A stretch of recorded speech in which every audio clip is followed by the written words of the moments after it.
हाँ की कैसो की कैसो अरे परवल देखे नहीं छो कले तोड़ी ले छिया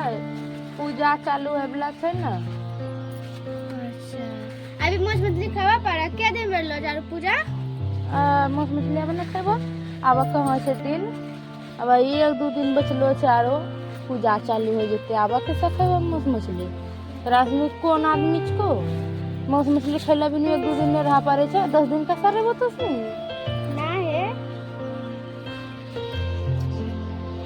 वही पूछे लिसे लो लिया खावा पारा कि ना खावा पारा के दिन बेरलो पूजा अब कमे दिन छो हमरा तो कहे वही के लिए परवल तोड़ ले छिए कागज छै नहीं छै जब बना लेबे खत्म भ जेते न फेर जाने भोर भ जेते क्या कहे इतना खेबे मीट मछली तोरा क्या कहे नहीं हम नहीं सोचलिए कि खाइए बनिए अब पूजा हो से शुरू धुआ धाव धुआ कल परसों पूजा चालू छे हम एक बस परवल तोड़ी ले छिए बना लियो तब पूजा के कल लोगों ना बहुत कम है तो ना पूछे के ना ना खाइए